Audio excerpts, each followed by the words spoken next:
Greetings, everybody, and welcome to the Sunday show. We got the Sunday Culture Review with our normal panelists, some of the people from the very beginning. We have Makani over here. We've got Wes down there. We've got AFK over there.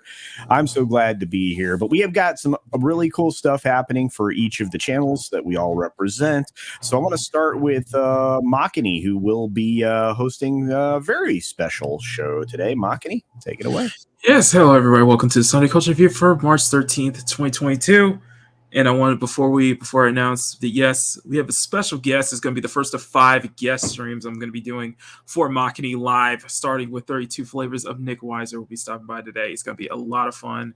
And before that, I just want to give a big thank you and support for everybody in this past few weeks, as well as just a truly humble thank you, as because of you guys, Makani Draws is officially at 800 subscribers. Woohoo! We crossed over the line, 200 more.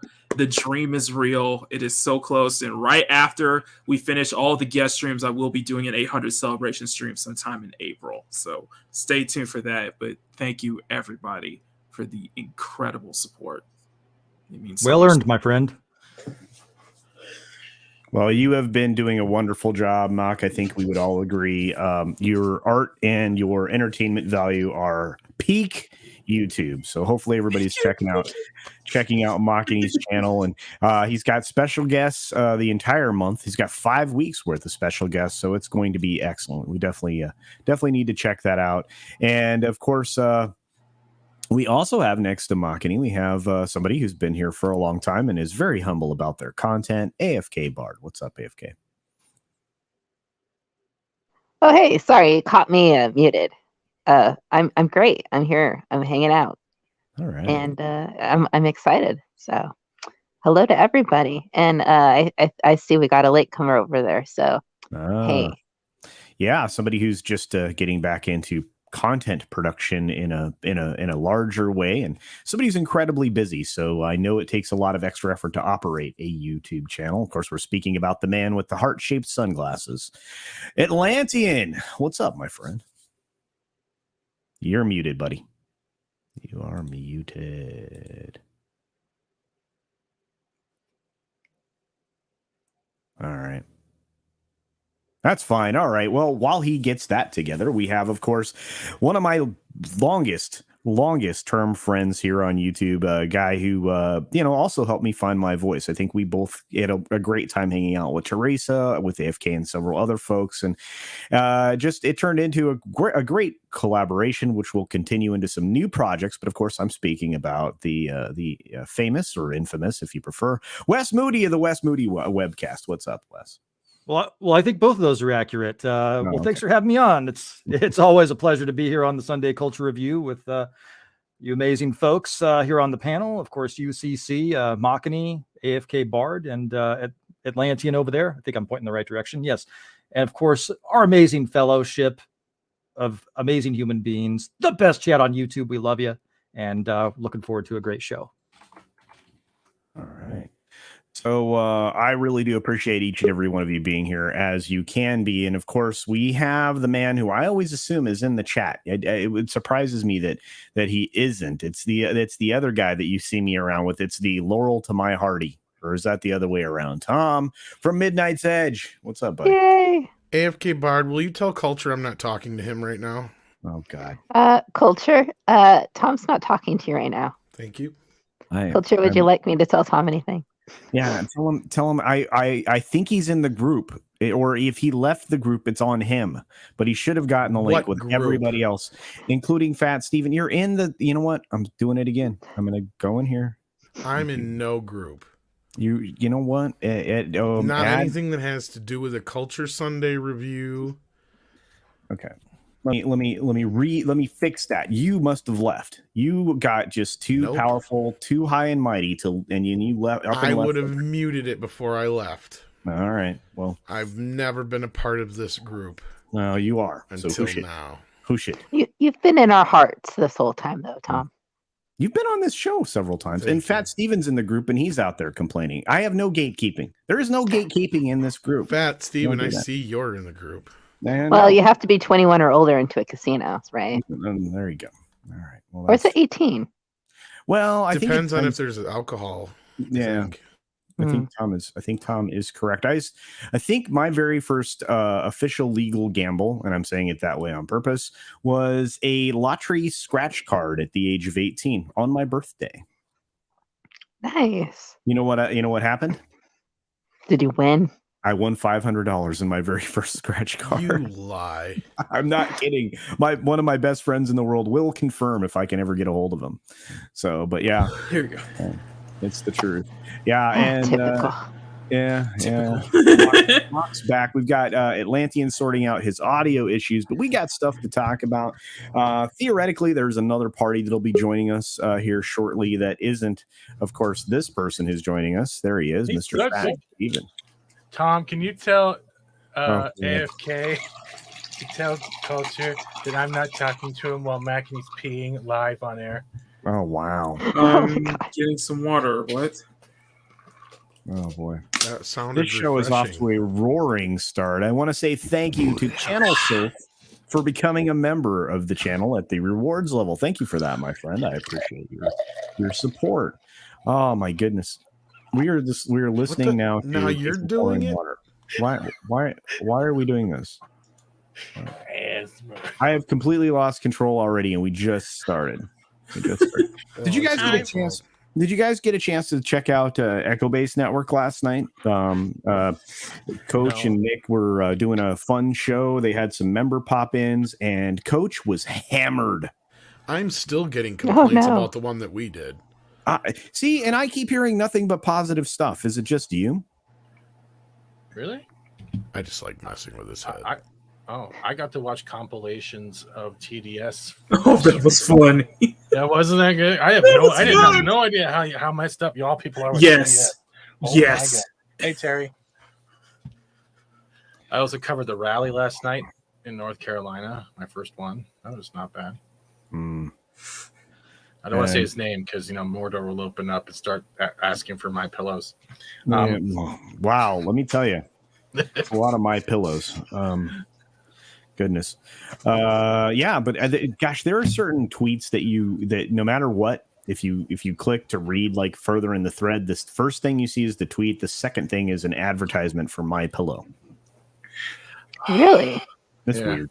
Certain parties. Dude, Twitter's been on fire today. Because you're looking for My Pillow. Yeah. There's Brightest Day. What's up, Zach? Good to see you, buddy. Zach's been growing like crazy.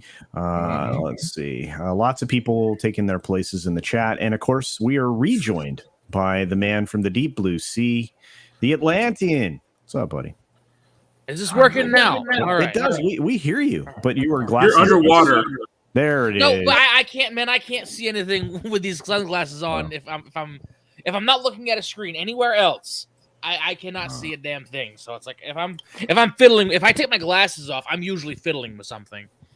Like if you ever see me take them off on camera, I'm fiddling with something. Mind out of the guts, by the way. Pause. Hello, big boy. No. Big fish. No. Burrito. No. I think it was my computer ended up getting shut down somehow, and turning it on. Well, no, when I was gone. This thing basically, if you shut off the computer and you turn the computer back on with this goofy thing plugged in, it goes ape shit, and it doesn't recognize that it's plugged in when it's on. So, yeah. Anyway, sorry. All I know is every time I update my PC, I have to reset everything. So I hear you, my man. I hear you. So it's just anytime the computer goes off and this microphone is plugged in, usually the light will start blinking green and red, so I know something's wrong, but it wasn't doing that today. So, hey, FS, I'm sorry. I see you, buddy. That's okay. I love it when you start ranting. Oh man, yeah. Anyway, okay, it's not your fault, and I'll admit it. What happens is everyone's dealt with that. Twitter wasn't refreshing some of the messenger groups, so you sent it at 1:49, but it wasn't showing in my feed. Well, I sent it before that too, because I said it with the show outline. It's not even there. I said it with the show outline. No, there was only one for me. So what is the show? Well, we're gonna talk about your favorite superhero, Tom. Moon Knight. Yeah. Batman. That's right. That's right. Yeah, we gotta get that out. We have to get that out of the way. But first of all, we have a super chat from our friend Blue Eyed Roof Korean the Base, who says, "Not in the group. The Misadventures of Tom Solo. When?" I think it would be Bat Tom, but yeah. I'm still waiting for Peeping Tom, but I can't use Batman when Bat Tom's here. He gets angry. Eric K says, "Why am I listening?" This is a good question from Eric K for $5. He says, "Why am I listening to peeing on a Sunday morning? Fat Steven usually has to pay $5 a minute for this." That's usually on Sundays when I wake up, it's like 10 minutes of peeing after. Okay. How's that clown porn makeup on your laptop there, Bat Tom? Okay, now I want to clarify. I was pouring some Young Ripa's Nervous Hydrate sparkling water. Ooh. You know, it may not get you bitches, but it'll keep you hydrated. That's right. You drink pee? No. Yeah. Is it sponsored by Angry Eggman? Yes. No, the pee is bitches, sponsored y'all. by Angry Eggman. I watched that. That was Eggman where? Wow.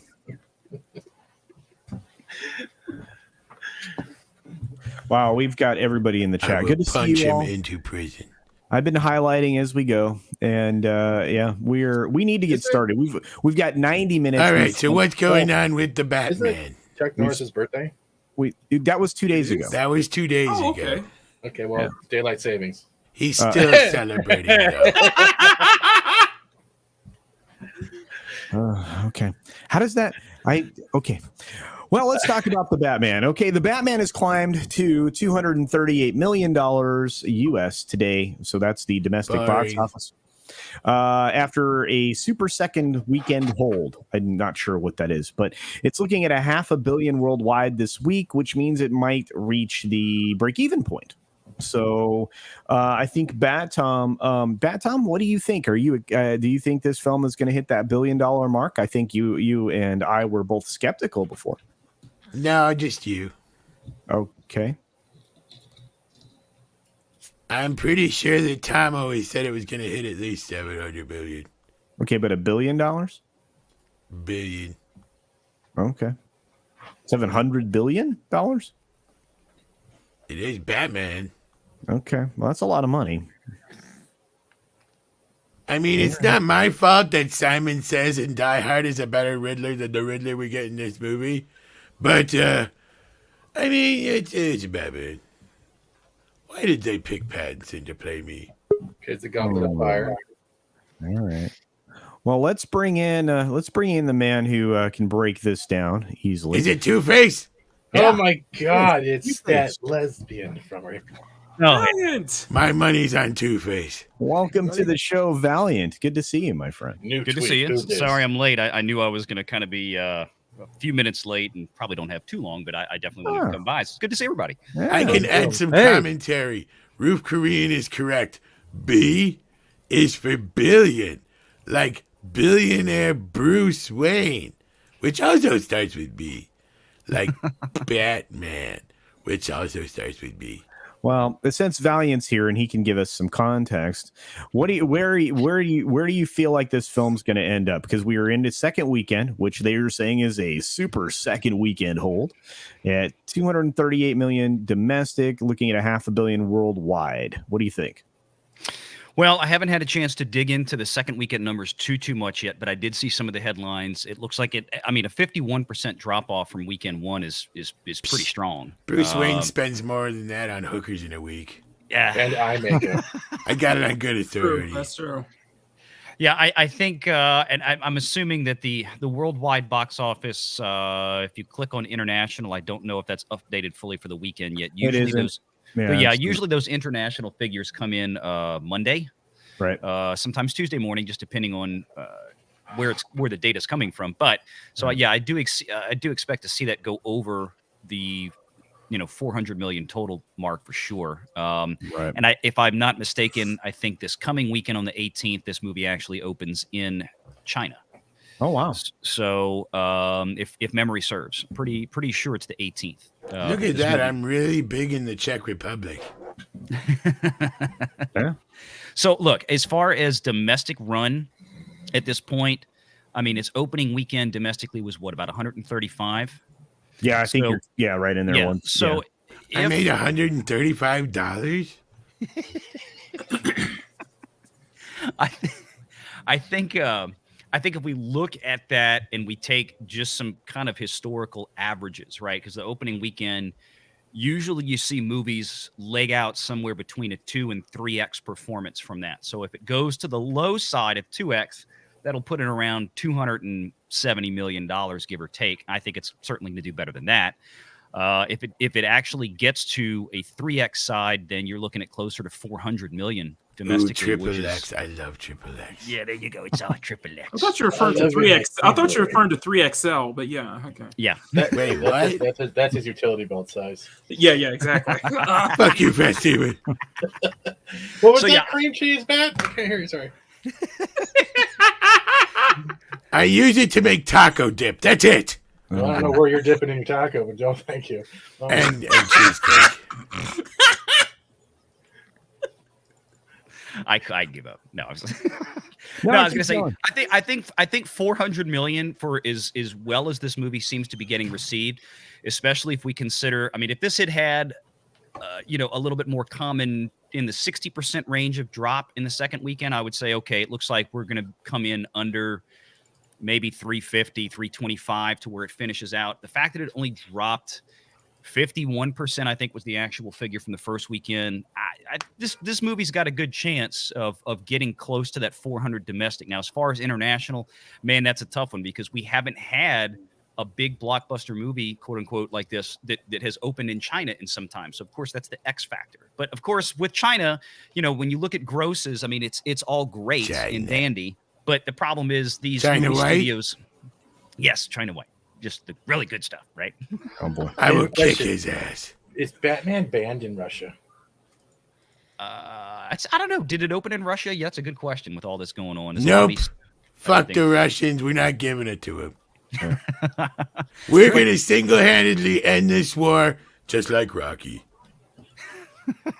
They're going to say 20 years from now, kids, I remember when Batman ended the war between Russia and who are they fighting?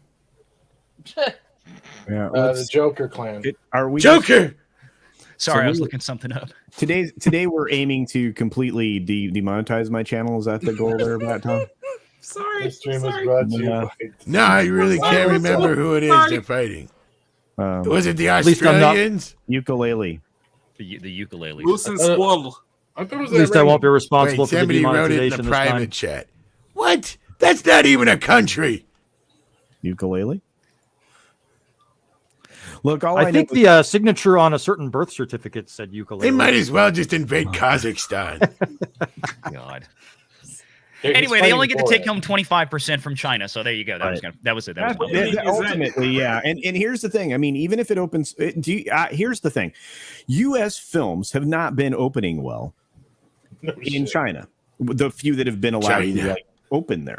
right? They haven't. But then again, the ones that they have been opening there, to my knowledge, I'd have to go back and look because there were very few of them in the past year. I think maybe it was 20 or less. Which I know I that heard sounds they like a like bunch. movies with robots over there. They do, and that's why they're making another Transformers. But they none of them have been like really big, huge audience events. I think Fast 9 might have been the closest thing to it. Mulan got an Oscar in China. Well, what's that? Didn't Mulan get an Oscar in China? I'm pretty sure it got a Razzie or something in China, maybe. Yeah. We're still waiting on. We're still waiting on Shang-Chi. Well, Mulan if you concentrate, maybe you'll remember. We're still waiting on Shang-Chi, The Eternals, and No Way Home to make a release in China. Anytime now. Anytime. Come on now. Come on, guy. Give anytime. Well, I'm sure there's going to be some high seas, perhaps, that are already over there, but I don't know if they'll debut. It's worth even sailing the high seas for that for Chinese. All those have been completely pirated at this point, and there's nothing doing. Yeah, there's no. I'm looking at Batman, and there's this thing going around that new Spider Kid movie thingy got online. I have no idea how that happened. None whatsoever. I would never try to sabotage the MCU. It doesn't need help. It does it by itself. Yeah, it does. But like I was saying, with the Chinese market, I don't believe they've consistently done anything good in this year as far as an American release. I think that the few that have been through, I think they haven't done very well. I think the evidence will point to that. I think you're right 100% there. You're also right. I don't believe it released in Ruski. I don't think it will. Not. I think Warner actually was one of the first after Disney to put their foot down when it came to releasing. You know what the Chinese got that is really good? Chopsticks? Food. Yeah, that's true. I think they just I don't know how popular. I'm going to look real quick. I'm going to look at The Dark Knight. Okay. And what I want to see, I don't know how popular Batman really is over there. It's a good question. That was 2008, and that was Bats are seen as very good luck. One of the best scenes in The Dark Knight was filmed in Hong Kong. So that's right. Yeah. I'm big in Hong Kong. I can't believe they don't have the Chinese box listed in there. They've only got a handful of countries, and then they show rest of world. Because that's daddy's money. Let's see if maybe Box Office Mojo has it, because I'd be curious to see. Warner gets their big cut. And then China, that's mine. That's daddy's money. Yeah, they keep 75% of that. So, so even, and this is the point. So even if the Batman does 200 million, right, goes gangbusters in China. I mean, yeah, that's I'm not doing gangbangs in China. Master Bruce, where's your snack? Not that you know of, anyway. But I mean, they're only going to take home 50 million from that if they do that. So it's. EMEA, let's go down. It's about bragging points, my friend. Don't you get it? Latin America, Asian Pacific. Really? Usually they break Asia Pacific. You got to also remember that China is big with bats. Is that the hungover coach? No, that's Nick. Yes, I caught that, Tom. That's Nick. Master Bruce. I don't even see China listed for the 2008 release. And this is what makes it hard to gauge, is because even just 10, 15 years ago, movies aren't getting released internationally like they are now. It's a very different type of scheduling, and China really wasn't on the block back then. And it's not a whole lot to compare it to, So we'll have to see what this does. How come Coach gets ice cream? I want ice cream. Interesting. Good question. Well, I'm interested, and we haven't had a lot of conversation coming out of the panel at large. First of all, I still haven't seen the film, and I'm curious. Really? Nor I. Yeah. Am I the only one here who has? I saw it, but I was actually bored by it. I was bored. I have to give it another shot. Wes, you ain't seen it yet either? I haven't seen it. I've been, just haven't had a chance. I'll probably catch it when it lands on HBO Max in like 3 weeks, 4 weeks. Well, I'm waiting for all the apologies for myself and Ryan Cannell. You better get young Ripper to go get them because it's so funny. Paul Dano came out and said that he basically played the Riddler as a incel. What did I tell you guys? Really? Yeah, he even abstained from sex. Okay, can I ask a question then, Tom? And this goes back to the Batman. For those that haven't seen it, do you think the way they also portrayed Riddler, they were all like in a way they were taking pot shots at social media influencers in a way? That's what I was hearing. It was like thank you for my followers, thank you for the donations. Probably, which, you know what I mean? Like, yeah. That's what I was hearing. Right it's away, like well, I don't even want to say the other word out loud of what they really are, because let's just say he gets a bunch of them to follow him online. Yes. Yeah, that's what I was hearing. It was like subtle pop shot digs at like I guess what we SJWs. do, what other The people sixth do day here. And I of a feel certain like, month, perhaps. and I feel like too. it's not going to be the only film to do that though. There's a I don't Build know. I think Back this is Better underlying thing. There's actually a scene where the Black Mayor lady tells Bruce Wayne to do better. He does. Beyond the whole like Catwoman white privilege line and stuff like that. It's just like, right after that, if you have a chance, rewatch that kiss scene, because when she pulls his head down, he's having his mouth open like a teenager, like getting the first kiss ever. Is this how we do it? The mouth goes really wide open. You see her like, you're gonna eat her face, and that's all. Like every high school nightmare flashback. Sorry, I'm just off on a tangent. That's all right. The reason I was asking about who'd seen it is I didn't know. I mean, Atlantean, do you have any interest in seeing the film? Have you seen it? Have you seen the Batman? As far as I'm concerned, Batman. My view on Batman is the same view on Spider-Man films. They killed Bruce Wayne's parents a bit too much recently in film. I think they need to give it a break. No, I agree that his parents have died more times in film than Dracula has, but they actually managed not to kill them on screen in this movie, but they do give them one hell of a character assassination, I tell you what.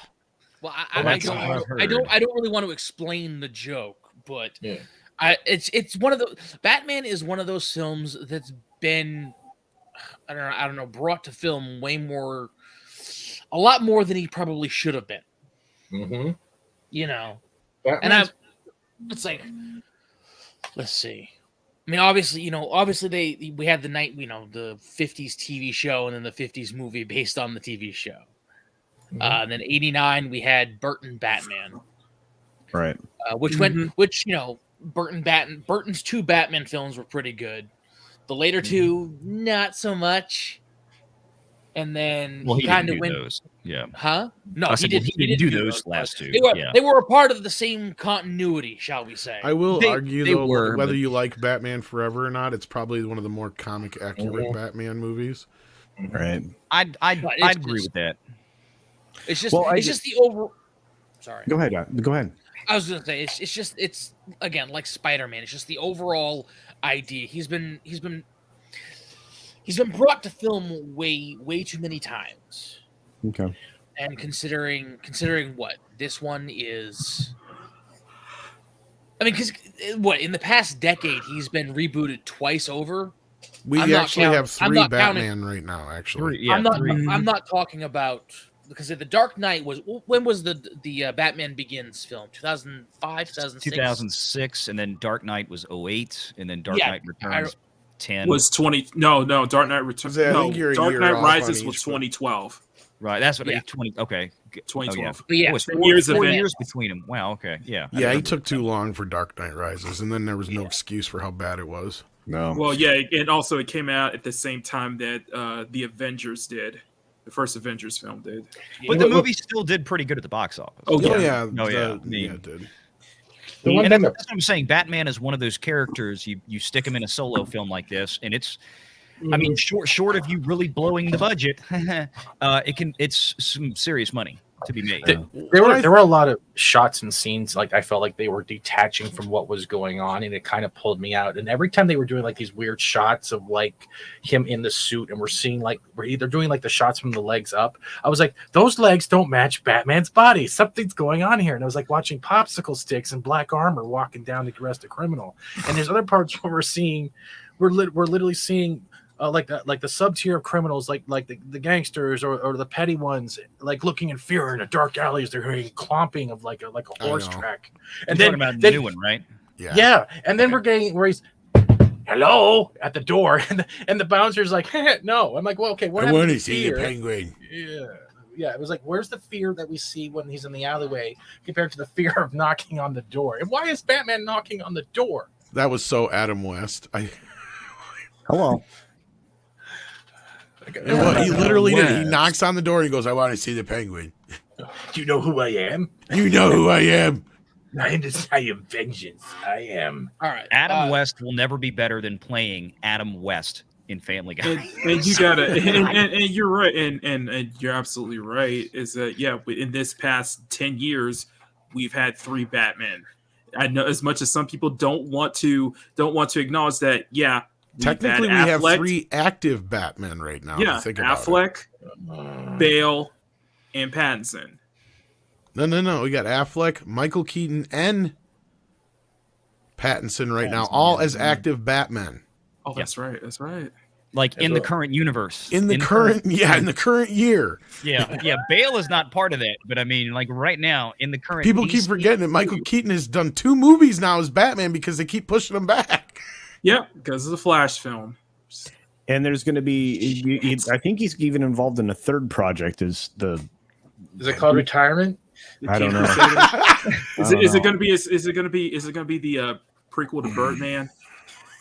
I also don't know. That would be really weird. With these 2 appearances, I think that makes it the most appearances for Michael Keaton as Batman once they actually release these movies. Well, technically, if you want to go, let's also attach the C. Yeah. Well, Tom, we can also attach the CW Crisis on Infinite Earths, where they were going to have him down there, and then they pulled back, put Conroy in, and they did that disgrace to Conroy. Dude, don't bring that up. But still, he was still different story on that one. I heard that Keaton was never going to be a part of that. Supposedly he was down there in suit or something. Keaton was on the CW set, from my understanding. Maybe we just need more verification, and I haven't know that. I would have been surprised if they had taken an actor like Michael Keaton with the popularity of that character that he played and stick him on, I'm sorry, the CW. They brought Conroy on, the voice of the Batman the Animated Series. They brought him on. I mean, but as a character, but let's be honest. I mean, as much as I love Kevin Conroy, I mean, how many people would really know who that was watching that? Okay, Batman Animated Series and Batman Beyond. He was the same Bruce Wayne and Batman in both series. So a lot of childhood would have. Yeah, but he was Valiant. He was never on screen. Like he was a voice. He was the voice actor. He was in Crisis. He was in full. It was in full gear, full acting, and you see his face. But that's the CW show, right? Right. That's what I'm saying. Yeah, and it's fine because he's playing an older Batman anyway. But the point I was going to get to was, this is what I heard, so I could be completely wrong, though, because I just heard this off the cuff from one of my peoples, was that Michael Keaton was never coming down. They tried to get him. He said no. And they had Michelle Pfeiffer tentatively, but as soon as Keaton turned him down, they didn't even bother with her. And then at that point, it was just going to be some like newspaper in the background that was going to attach things to Keaton's universe. And Conroy is technically playing, as far as I know, the animated universe version, but I never watched the show, so I can't verify that at that point. Let's just say they disrespected that Batman. It's a complete that I heard, yes. And that means that they disrespected not only the animated series Bruce Wayne Batman, but also the Batman Beyond, because it was the same character in both series. So they took down 2 series to upstage Bat Fail Woman of down by the river talking to a plant while getting accused of selling crack. Well, and the only reason I believe that story is because from what I heard, they had and he even said this later on, is they had a hard time even getting him to sign for Flash because he was all freaking out over the coup. So he didn't really want to sign on for it. So I have a hard time believing they got him down. He did an interview. They went and visited him at his cabin, and they did an interview with him, and he said he was. That's what I'm saying. That was before he ever signed on, and I think that Crisis thing was already done by that point, wasn't it? Yeah, but let's real quick. I want to get some of these supers out of the way, and then we need to jump subjects. We'll wrap it up here in a second with these supers, because there's one that asks a question I think is important.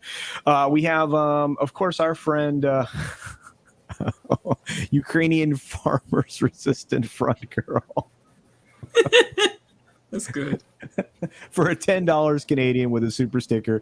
It's a It's a looks like a fan dancing Shiba Inu dog. So thank you for that very much. I appreciate it. I love the little Shiba Inus.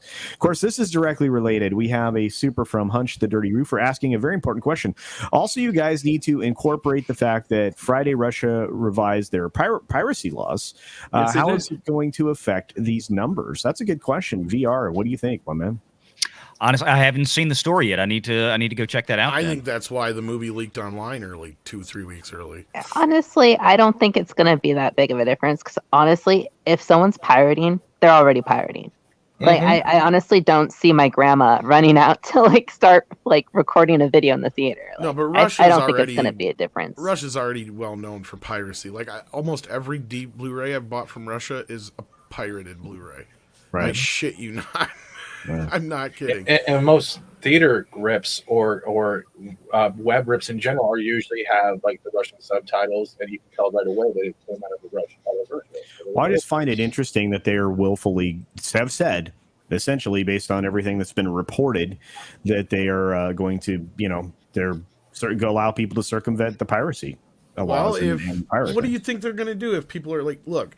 Like, let's be real. Like, that's why I was kind of making fun with it or whatever in the beginning with Batman, single-handedly ending the war or whatever. But no, like, do they really think that's going to entice anybody over there as far as, like, in the government to be like, we better second think this. We're not going to get the Batman otherwise. Do you think they really give a fuck? No, they don't. Exactly. So this is just a bunch of posturing for nothing. There's actually videos out there. We're actually seeing like Russian residents and stuff that's saying, and they're literally thanking the U.S. Thank you for pulling out your McDonald's. Thank you for pulling out your Walmarts. Thank you for pulling out all this stuff, because they're saying now we're getting all of your Western culture out of our country, and we don't have to worry about your obesity. You can see these types of videos all over like TikTok or anywhere else. So that, in a way, all we're gonna do is feel the effects through the economy later down the road. Yeah. Right. Great inflation. Well, but I mean, that's a whole other ball of yarn that we don't know. What do you mean my mic is wonky? Is my mic wonky? No, you're good. You cut out for like a minute there, but that's fine. Darius Munchausen sends us a box of popcorn for $1.49. Thanks for that, Darius. Traditional show gift to everyone. Enjoy the show. And before Valiant leaves, he did something truly incredible. He did. He made an amazing video yesterday. He, like me, assumed he that finally Disney got into porn, like I told him to. No. But Disney we had seen it a different way. We thought Disney was doing the smartest thing you can do when it comes to dealing with mass media and approaching it like the great Marshall McLuhan would have advised them to do, is to step back and be cool. Oh, I watched that video. All I can say is poor Pluto. Yeah. Look, this is definitely an interesting story, and I don't think it's going anywhere anytime soon. Nope. Bob Chapek's toughest day yet is how they're putting it in Deadline. They don't have an axe to grind at all, do they? Disney's worst week don't say a particular thing, which isn't the name of the bill, by the way. There's nothing even in the bill about that. But Nope. We can call it what it is. It's Florida House Bill 1557. Just call it the "Don't Say Mark Hamill" bill. That's all you got to say, because he freaked out. Yeah, that was a really weird. But anyway, basically his response could lead to quote unquote profound change. Valiant, you want to take away your thoughts since you did this epic video about this thing, or do you want to start with the article first? I mean, it's up to you. I mean, people want to see the full thoughts. I kind of did a walkthrough from start to finish when this whole thing started Monday, and all the way up through Friday when that article that Culture just had on this on the screen there dropped, and everything in between. I just went point by point with how it broke down. It's I don't want to go through it all here because it would take the video was 18 minutes, so do the math. Right. But you can go watch it. All the information is there. If you want to break down, it's there. I will say this. This is, this is a big part of Robert Iger's legacy. Iger was the first one. I mean, he was the one that 10, 12 years ago started doing all this crap, basically using Disney to start to launch what he wanted at that point to be a presidential campaign run. Right. And he started taking Disney down the path of, as the CEO and chairman of the board, starting to not do what they did here. This is another step, and I'll get to that. But what he started doing was speaking out publicly on not just they were speaking out specifically on public policy, like what Disney had never really done. And I know there's some comments, well, Walt used to do this and that. That's 80 years ago, guys. We're talking about now. So as far as the modern era, Robert Iger was the one that started Disney down this path, seemingly getting involved in politics. Now, Disney, to that end, what changed this week, what is a big shift in tone, is the fact that, up until this point, Disney was like any other large company out there. Right. They were giving political campaign contributions to members of every party out there, right? That's what you do. You cover your bases. You can say, I'm going to give you $1,000. I'm going to give this other person from this other party $1,000. There's stuff out there this week about, that 66% of their Florida campaign contributions went to the members of the House and Senate that supported this bill. Well, no duh, because 66% of the members of the legislature are of that party. Duh. So if you gave everybody an equal amount, that's going to put 66% of the total into the hands. You look, this bill, HB 1557 in Florida, it passed along straight party lines. And in the Senate, it was like 25-14. Do the math. 66% of that Senate that the Florida voters put in are controlled by the GOP. So, of course, 66% of Disney's money spread evenly was going to go there. So people have to stop complaining about that. But what changed this week is that we got to Friday, and after all the pressure mounted, and I talk about this in the video, I was fine, although I didn't like how they handled it on the investor call Wednesday. Oh, yeah, it was terrible. However, I was clear in that video, and I said, look, I didn't care for it, but I get the fact that they had to placate, some of the media that was out there. If they had stopped at that point, it would have been fine. They could have moved on from this and kept going. What changed after that, the pressure apparently got so big on Disney that they completely collapsed and they caved in. And Bob Chapek was obviously put in a position by the board of directors to put this second memo out. Because big policy changes like this is not, Bob Chapek, this was like he was. No. Anytime you do a major corporate policy change like this, that comes from the board. And I know Bob is on the board, but he's just one of 12 or whatever it is. So this second memo came down where they effectively now stated, apart from we're going to suspend all contributions in the state of Florida, which I'm fine. Suspend contributions everywhere. Don't give anybody any money. Get out of the game altogether. That way you can say, we're Switzerland, guys. We don't contribute to any politicians anywhere. That would have been the smart move. They did that in Florida. But in that same memo, they then come out and they state that, okay, what we are going to do now is we are now going to engage in political advocacy and ostensibly for certain groups. So now Disney has put itself out there that it is going to now effectively, going forward, take sides with their money and fight for political advocacy in all 50 states. And you can pretty much guess who it's going to go towards. So they're radically changing their position. And it didn't even take 24 hours. It didn't take 24 hours after that blood was in the water for another group to come out. Oh, well, you supported, I don't want to say the A word, but we'll just say you supported pro-life people.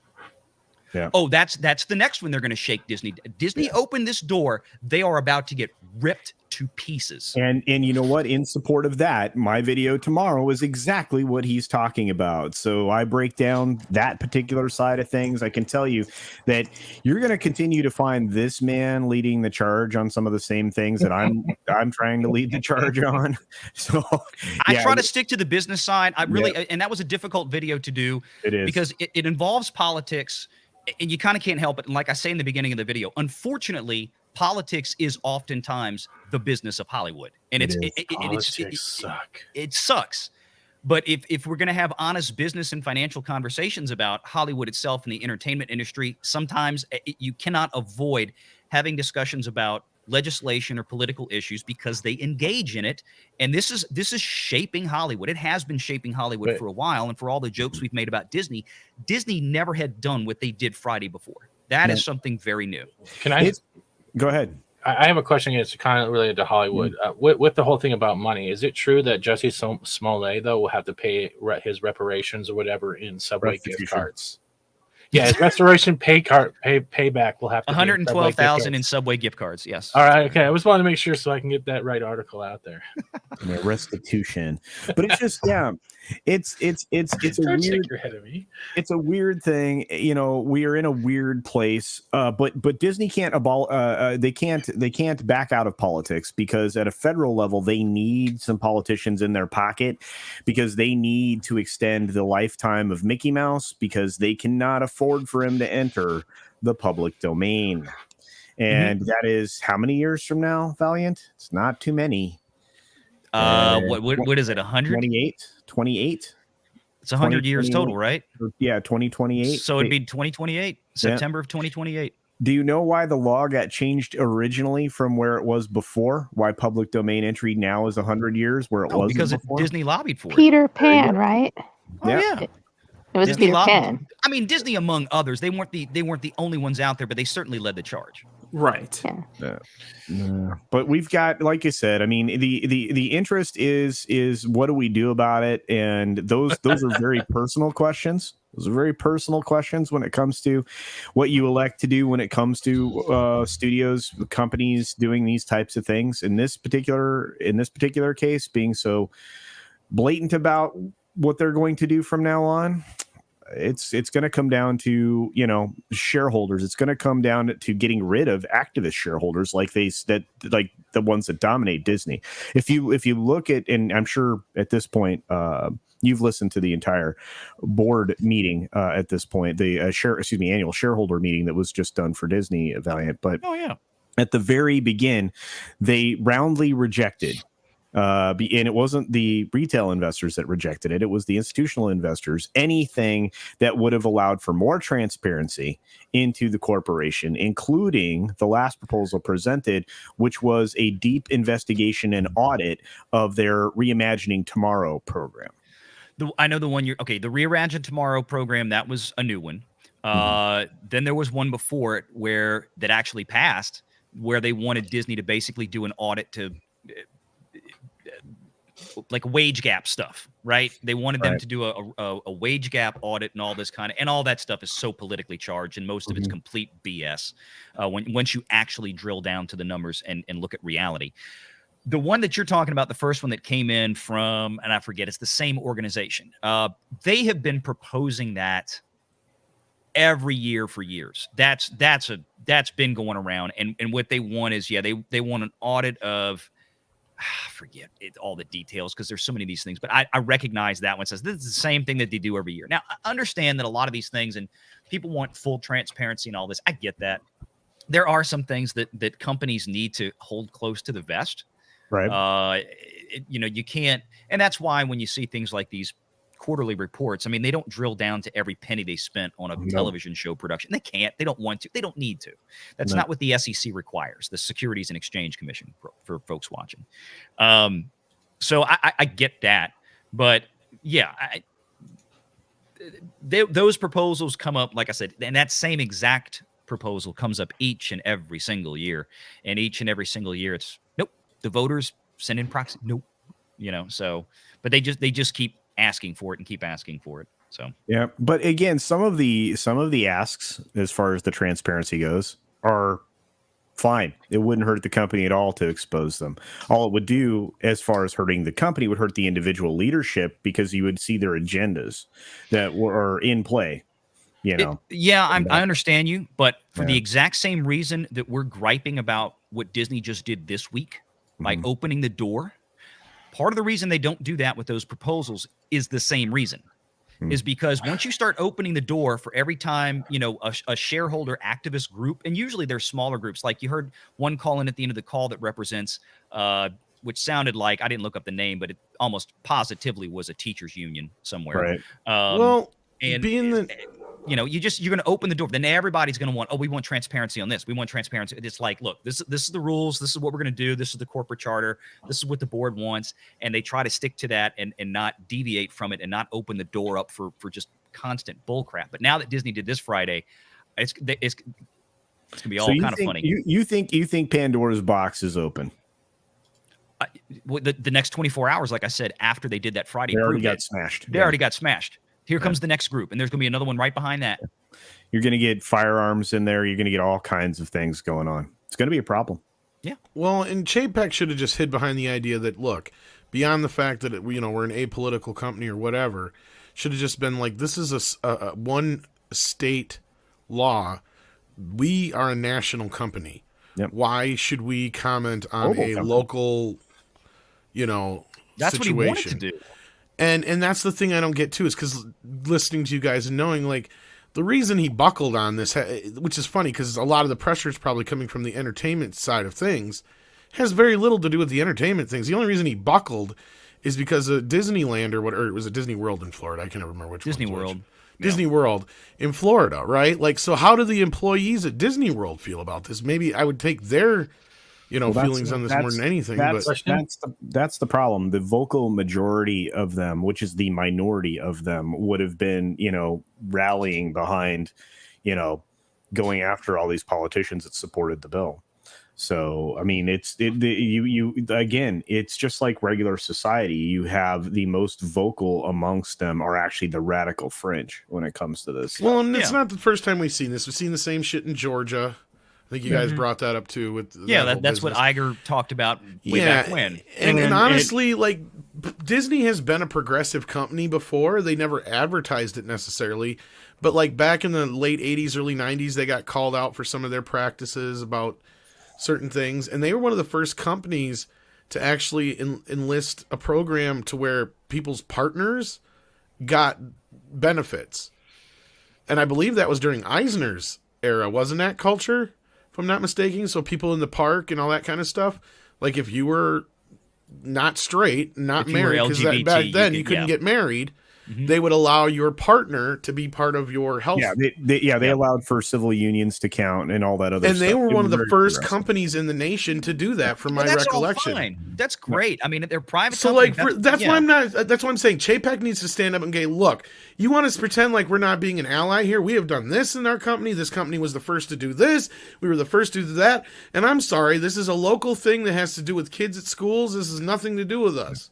Right. That should have been his response here. And I know it's too late now, but now we have a problem where this guy was starting to show me that he's going to be a no-nonsense about the bottom line kind of thing, and that ain't the case no more. No, he's going to buckle at any given fucking take. And this is where it goes along with some of the shit I heard about him and KK, but I'm not getting into that right now. We can definitely talk about that on Tuesday, though, Tom, because I have some insight there as well. But what this does is this destroys anything he was trying to build, that we were trying to feel like he was moving the right direction. Because when he came out with the memo at the beginning of the year, the 3 pillars of rope, I called them, they were the ropes that he was essentially going to be able to hang himself with. He's already gathered one of those pillars and is ready to put the noose around his neck.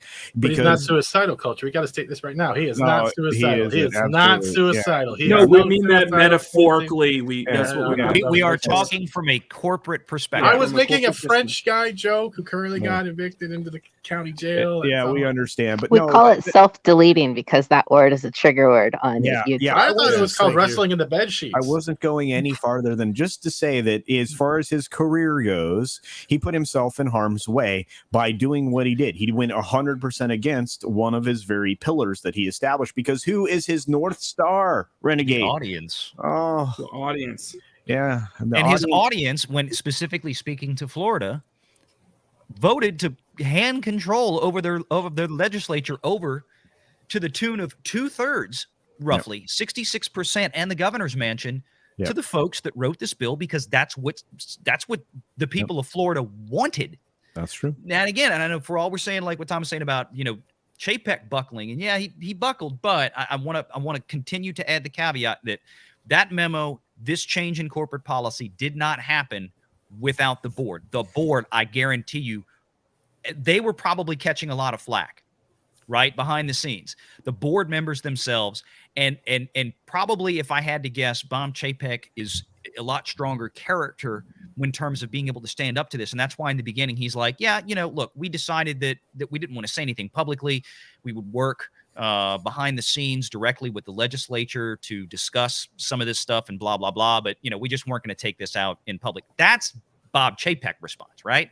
What we saw after that with the kind of caving, that to me felt much more like the board was getting very scared, very nervous, getting a lot of pressure, as was Chapek. And then the board basically forced Chapek into a corner because, again, a memo like that and a corporate policy change like that cannot happen without the board approving it. That's true. That came from them. I have a feeling Chapek was sitting there really not wanting to put that second memo out that we saw Friday that started all this. And he didn't have a choice. Yeah. Is this really a surprise, though? I mean, we all know that Disney has not been, quote unquote, apolitical for quite some time. And one of the things that kind of clued us in on this was the situation with Miss Gina Carano. Well, I'm not saying that. Yeah, they're not going to create things or do stuff, in movies and TV shows that's woke or whatever. That's a different story. Specifically, What we're talking about here is actual board-driven corporate policy when it comes to now they are actually going to take sides politically, legislatively, and most importantly, financially. That has not happened before with Disney. That is a massive corporate policy shift. Well, and traditionally, actually, Disney has been seen as more conservative. Yes. So does that mean different for many years? Does that mean different Disney Worlds are going to repaint their castles either red or blue depending where they're located? Oh, good lord! What? And am I the only one that Valiant's voice is behind his face? So it looks No. It Is he's not in sync, but that's fine. It doesn't. I matter. have this issue sometime with My StreamYard. curtain technique is so much better than your Tiger Claw. I've had this issue before with StreamYard. Sometimes don't ask me why. Yeah, Phil Kipple seems to think Disney can get out of politics. I need to stop being pessimistic. The problem is based on what their public statements have been in the last 48 hours, I don't know if that's the case. No, actually, what about like the time period I was talking about? Like he says back in the 60s, they were actually attacked, like I said, back in the 80s and 90s for some of their policies, and they were some of the first in the country to adopt those policies. But that was just because, they had a large portion of the people that worked for them happened to be LGBTQ. So, like, that was just a factor that they had to deal with. But other than that, no, outside of that, most of Disney's policies, even through their films themselves, have been traditionally conservative up until the last few years. They always manage to sneak the irreverent thing into them, though. But I'm just really glad Valiant was here for this part because it's something that we talk about individually on our channels, and then when we get together, Disney always enters the room. And just real quick before I have to go, just something to what Tom was talking about when you say Disney's traditionally conservative, and I guess from a certain point of view, you could make that claim. Let's be honest, what Disney has been for years. Right. They have been a company that has just simply focused on wholesome, family, kid-friendly entertainment, right? And to a lot of folks these days, I understand why people would go, oh, well, that's more conservative. And I'm not saying Tom is wrong at all. I'm just saying that's from just that point of view, traditional family values tend to line up more with conservative views now. Yes, exactly. That's I get where that's where I was getting. And that used to, and look, and when we say conservative values or, quote unquote conservative values when it comes to family stuff, that was not politically driven 20, 30, 40 years ago. No, you're right? 100% It was correct. Yes. People from both parties, the elephant and the donkey, people from both parties used to rally around that. That was a unifying thing. That has changed a lot. And that's not to say that Disney can't have, certain things in movies or something that are maybe more geared for an older audience. But again, remember, this whole situation was focused around a bill that was specifically geared towards keeping certain types of sexually explicit conversations out of classrooms in freaking kindergarten and first and second and third, fourth, fifth grade kind of thing. We're talking about 10 years old and younger here. And they're misrepresenting what this bill is actually about.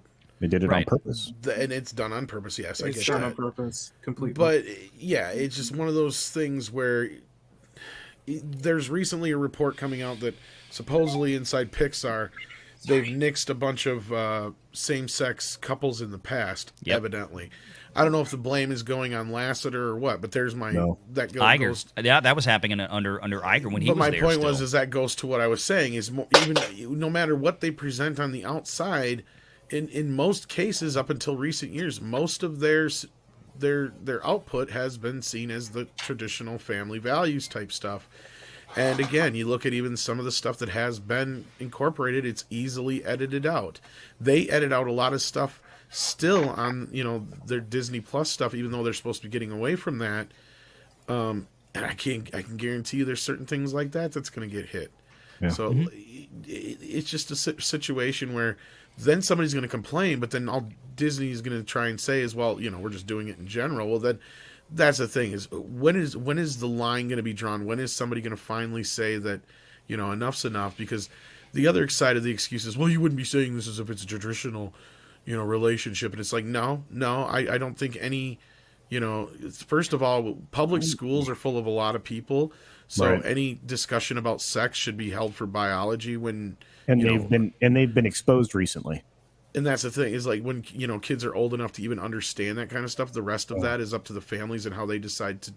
That's the other thing is this attack on, I don't give a fuck what religion you are. And I was raised Catholic, but like in the last, most of my life, I've been non-religious, but it's like, it's come to a point where it's like, I don't give a fuck. Everybody should be able to do whatever they want with their own religion in their own homes, in their own privacy, and not have to fucking incorporate this shit. Okay, fine. You agree with that aspect and quit trying to put your religion in quotations into schools. Well, I look at it the same fucking way. Yep. I think of it like this.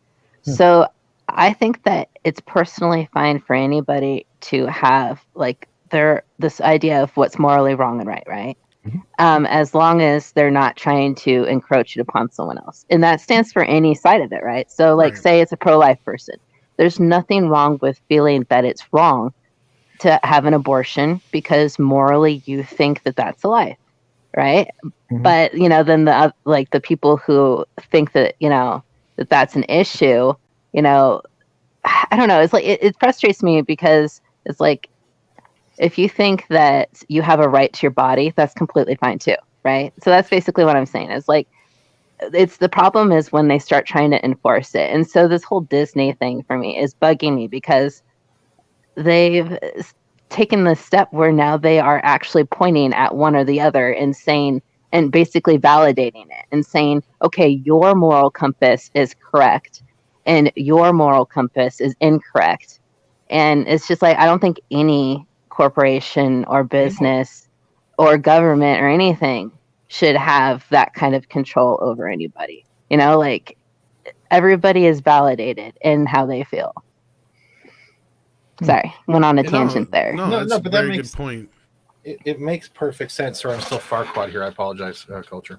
But I'm trying to say that it's a good point, kid. The thing is, Disney used to be known for making fantasy films, when they would or you get those commercials where they would open the vault. Is now is limited time to get 101 Dalmatians. Here's your chance to get like a Snow White or Cinderella. And it was those movies, those classics, because we knew it was Disney. We knew it was a film that we saw when we were kids, and we have kids, and we just wanted to share those memories. It wasn't about the ingestion or the injection of whether it's political values, what morals should be and what morals shouldn't be. No, like I say, no company, corporation, business, even a church should be telling you any of that stuff. Yeah, I agree with you, but we need to unfortunately let one of our panel members go right now. Yeah, he's got to step. Unfortunately, we're going to lose the great Wes Moody of the Wes Moody Webcast. Hasn't really been able to talk much at all. I was listening. Go ahead, buddy. All right. Well, thanks for having me here. It's always a pleasure to be on the Sunday Culture Review and to spend time with these amazing folks on the panel. Of course, the best chat on YouTube. Just to briefly comment on the topic at hand. I'm just so focused on the future and the things that we, the fellowship, are making in our independent projects. And God, I'm seeing what's happening to Disney and all these really large corporations that started out like we have, as independents, and just what's happened. And I think that would probably be the worst thing that could ever happen to me. So let's enjoy this fellowship and help each other create and make amazing projects. And thank you for having me on. And thanks, Wes. Thank you, Russ. Absolutely. Have an amazing weekend. Thanks, guys. Bye. Catch you later, man. That was What's up, awesome. Wes? Thanks, Well, brother. on the whole note of just like things in general that shouldn't be in children's entertainment, right? Like, I've got no issue when like Sesame Street introduced a character that had two moms. Nothing wrong with that. But now, if you're going to have one of the characters that is supposed to be a kid character that's going to be sitting there talking about their sexuality and stuff, that's a little off base. Yeah, it doesn't make sense. Well, Exactly. It's like the Rainbow Muppets, right? There's like a purple guy, a red guy, a green guy, and now there's a black guy. It's like, wait, what? Didn't we already have diversity? Exactly. Yeah. Muppets never were. Yeah. It's like watching Sesame Street and you're seeing that marble going through the maze and it goes 1, 2, 3, 4, 5, 6, 7, 8, 9, 10, lesbian. You know, like you don't really it happen. Holy cow. But that's true. But that's the I like that one. But you know what I mean? That's the same. Like the Today Show is brought to you by the letter scissor. Like no one cares. You don't bring that stuff into kids because kids are more taught one thing when they're young. You don't run with scissors. You don't want to know what scissoring is later on. That's what happens when you go to school and kids tell you what's going on. Well, That's how another you one learn that most of bugs this me stuff. is this new Red Raccoon movie or whatever the fuck. Turning Red. Turning Red. And there's critics trying to use the excuse that there's been plenty of kids movies that have handled men, boys going through puberty. I'm like, name one, and they name like a bunch of superhero movies and shit. I'm like, that's a little off base. Yeah, good because try. there's just as many female superheroes you can make that argument about. Yeah. And I said, if otherwise you want to go into that case, the closest thing I can think of, and none of them are in animated or Disney movies, it's stuff like Teen Wolf that was geared towards teenagers anyway. So like, what is this business about? Why should we have an animated movie about a girl getting her first period? That is ridiculous. How did we go from like that is what that movie is about? I know, Tom. It's and they ruined the red panda. Red panda is supposed to be cute. It's not supposed to be a metaphor for like. There's a red panda. And again, remember, this is a movie that is geared for general audiences. This is a movie that parents are supposed to be able to take, 4, 5, 6-year-old kids to, right? Because it's Pixar. Because it's a Pixar animated film. Technically, we had a movie in the 80s about a girl who had her first period and she ended up murdering people. So that thing has happened before. Yeah, it's called Carrie. Yeah. And the thing is, but Valiant that was an adult horror movie. That's true. She was a teenager, so point made. And the thing is, Valiant, is that like you say it's geared towards general audiences. You're right, but they've been pushing it so far as gearing towards specifically more for the Asian audience. And that was one thing I just wanted to just kind of bring that up to that. Talking about Turning Red? Yeah, Turning Red. Yeah. Gotcha. It was heavily geared towards that. And the thing is, and that you kind of bring up a good point, because it's like, Pixar kind of pulled off something like this years before with Inside Out. They preferred something similar to this and dealing with emotions and such. Mm-hmm. I remember the movie, and it's kind of, you're kind of looking at when you think about the stuff with Disney, you think about stuff with everything else, you kind of seeing it's like like a downfall. It's like a downfall of just like, you look at the majesty of what Pixar used to mean, it is, and then you look at it now. It's being dropped over on Disney Plus with now I'm hearing that there are some places where it's actually getting a theatrical release, but for most of the rest of the world, it's just being thrown on Disney Plus. It is a downfall. What it's the downfall is the upholding of not only imagination, creativity, fantasy, and escapism, and trying to infuse the real world into something that is supposed to give us a couple hours out of what's ever been bothering us that day, so we can actually have a moment to resettle ourselves. And if we have the real world infusing into every little thing around us and every type of media, it has then become a soul-sucking event, and everything is just dumb. Like I apologize. I forgot the scene where Pinocchio got hair on his balls. What? That wasn't hair. That was tree. That was bush leaves. It was okay. like Wait, pine no, needles. it's a little bit of moss growth. But look, I got to get through these super chats. I'm sorry, I didn't mean that. Yeah. I thank you for being Steven. I appreciate it. Hunch the Dirty Roofer for $5 says, don't forget the continuing economic problems and skyrocketing inflation will vaporize discretionary income for Disney's core audience as well. I can't argue with that. I don't think anybody can. It's one of the reasons why this $6,000, 42-hour hotel thing isn't going to work out well for them. Well, it's just Wait, like it's already Cruiser? Yeah. Yeah. And not to go back to that last point, they even skipped over Bambi's puberty on purpose. Not really. He was crushed by Godzilla's foot. They just said he was they skipped Rudolph too. It's like we don't need to see that. No, how do you do that in claymation though? Like, even Jesus, they didn't need to see that. Yeah, it's true. Yeah, we don't need to see him get pimples. Hercules yes. as well. Mexican Iron Man for $10 says Disney is a piece of shiz. Company run by idiots. I like that word. I'm now rooting for Disney to turn into Kmart or Sears and sell off the fandom assets we love to someone that actually has talent and gives an actual F. Well said, Mike. I miss Kmart. Can I just say that? I'm sorry. They had a Little Caesars and their little pizza, like their breadsticks were awesome. Think about Kmart. Kmart.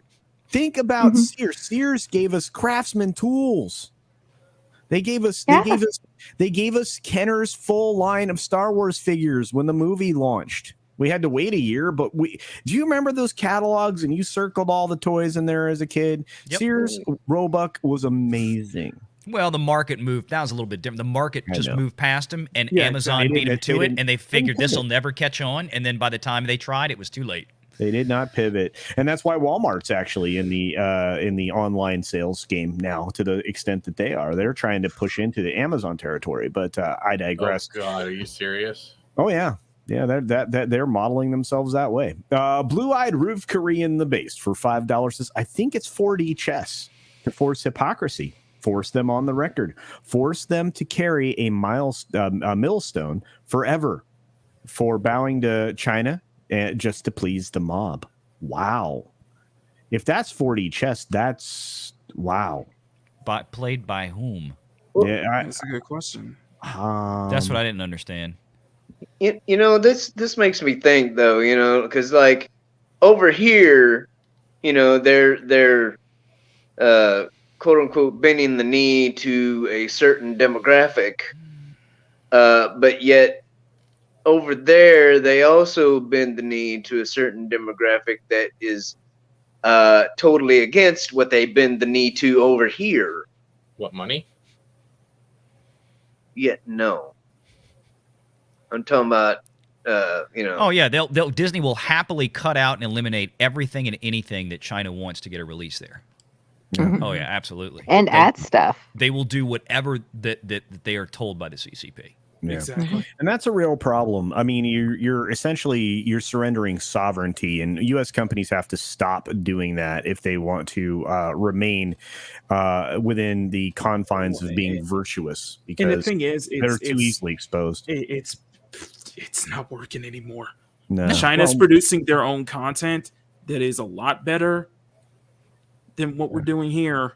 And I'm sorry. Go ahead. Okay, go ahead, Elliot. No. I'm sorry. I was just going to say real quick. Disney is in a very unique position, though. However, with China, compared to everybody else out there in terms of movie studios, because they have a $5 billion theme park sitting over there that Warner Brothers ain't got, and all these other they don't have that there. Right. They're in a unique bind when it comes to that, and they have to be ready to just forego, like basically turn that park over and all the IP that's in it.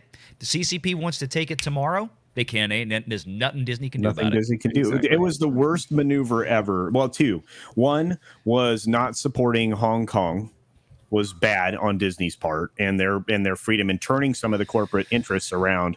Because believe me, Disney at that point in time was powerful enough to get some other people on board to try to do that. But they were already compromised. They were already knee deep and already had constructed the Shanghai park. They were knee deep into the kowtowing films that they made, including Mulan, which failed spectacularly. Iger. I know. You can point the finger at the guy that compromised the company, and it's always Bob Iger, Uncle Bob. Uncle Bob is the one that destroyed it. But I know that we aren't long for having Valiant here as well. Would you like to talk about Juicy Smollett? The Frenchman. That famous French actor, Juicy Smollett. Not really. I mean, the one he's guilty. Who hasn't self-deleted. Yeah, he's guilty, and he got what 100 days or 50 days in jail or something. 150 days in Yeah, jail. he's sharing a cell with Jared from Subway as well. He said he was innocent, though. And he's been made to pay restitution to the city of Chicago for $112,000, I think it was. Which I'm good. not gonna self-delete. Good. I mean, they needed to make an example of this guy. We have, I don't know how many since 2016, how many of these completely phony frickin' hate crime accusations have been leveled, put on social media. You have magazines and tabloids, and everybody and their grandma runs with it, only to find out it was all fake. Like, oh, they just made it up. Well, somebody in a red hat that had a certain presidential campaign logo wanted beat me up or did fake. Every one of them has been fake that I have ever seen come out. I've seen they have all been rescinded or whatever. It's like this is just another idiot that wanted to do the same thing to get some popularity or to score points, except the bottom line is this guy is apparently so flipping stupid that he had no, I mean, he didn't even think this through first, how ridiculous it sounded, and nobody tore this apart and made audiences out there, everyone out there, understand exactly how stupid this was. Dave Chappelle. I mean, nobody tore Small 8 apart like Dave Chappelle did, and it was brilliant. But Valiant, why do you think now they're targeting him and other comedians like him? Because they got to get rid of that make you think mentality in comedies. Absolutely. By the way, I got a 2-for-1 coupon. Who wants a pizza sub? Atlantean's muted, so I don't think he knows that. All right, buddy. I like tuna. Unfortunately, Atlantean was about to go on one of his tirades, and I wanted to hear it, but he was muted. But no, it's look, this is one of those situations where I tend to agree. Whoops, that wasn't it. I tend to agree with this statement. He personally should have been convicted for a hate crime because he inspired hate in others. He did. Anytime you do something like that, you are inspiring hate in others, especially if it's a hoax. Was he before the NASCAR dude who thought a garage play was a news? Yes, that was Bubba. That was Bubba the next Wallace. one. It was right Bubba after Wallace. I saw this little ringy thing for the garage door, and I thought it was a noose. It was a noose on the head. I mean, like, oh my god, it was too small for my neck, but I swear to God, it was a noose for a mouse, and it was trying to send me a message in my next reincarnation. Oh my god. Yeah, and it's sign. And Chris Rock did it too, but I mean, we're in that weird place, right, where this is what continues to happen, and there's our man Atlantean. I don't know what the hell's going on with my microphone today, but it's driving me crazy. You were about to go on one of your epic rants, so I was going to let you go. Oh, bloody hell! I actually forgot what. Okay, where did we leave off? Jesse I was about Smollett. to say, We were talking about Smollett. No. I know. I was gonna say something in response. Mocking the comedians. Comedians are key. Yes. Thank you. Yeah. Thank you. Yeah. I knew that. Because because they were talking about Dave Chappelle. I said that they were always after Dave Chappelle. This is not a new phenomenon. No, that's the thing. Dave Chappelle isn't. I don't want to say he isn't a prime example of modern day cancel culture, but he's been targeted by these communities for a lot longer than this. Schadenfreude has been going on for a while, shall we say? Right. He was a bit like Lenny. He's a bit like Lenny Bruce or George Carlin was. Only only instead of the FCC, it's the alphabet groups going after him. Because anybody who's heard Lenny Bruce or George Carlin, the FCC hated them. Yep. Because of the fact that they would just would say whatever they wanted. So that's what I was gonna go on about. Because the thing with Dave Chappelle isn't a modern thing. They've always tried to get rid of him. Well, no, you're right. I just real quick. I mean, when it came to Carlin years ago and all those guys, I know the FCC. I mean, because the FCC controls broadcast television. So I mean, Right. different era, but yeah, I see where you're going with it. But yeah, because today it's like going Netflix. The FCC has no control over Netflix. The FCC has no control over cable channels. But when Carlin used to do specials and they get broadcast, or something like that, or they wanted to put him on the air, and it's like they got no, we can't put him on the air because he's going to start F-bombing and S-bombing and doing all this stuff and saying these things and getting real graphic, and it's just that's the way George Carlin was. The seven words you can't say on TV. Yeah, that's why he couldn't put Andrew Dice Clay on TV anyway. There's a lot of those guys. Which is that skit was the one that actually got him in trouble because apparently, this is before the FCC started regulating. I think it was like an AM channel played that skit of Carlin's on the air. Wow.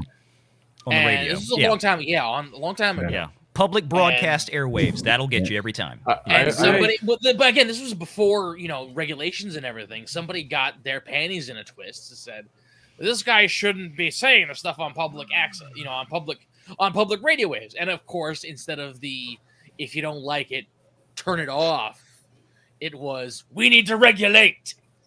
Think of the children. I do have a quick question. Culture, do you have the black and white filter for the panel before we sing our own rendition of Imagine? Oh, I wish we could. I would love to do that someday, like as a spoof commercial at the beginning of the show. Imagine all the people. But look, we've got a couple of folks that have to leave us. We're going to start with this dude because he's got a pretty good voice. His name's Valiant Renegade. He's got a great YouTube channel. He and I like to make videos about business. What do you got coming up there, VR? I'm not real sure. I don't have anything definitive in the pipe right now. I'm kind of taking a couple of days after the last video. Not going to be doing a live stream today, folks. I've got springtime is rolling around. I'm getting into March, so Mrs. Renegade's weekends with doing the music school and the concerts and performances coming up.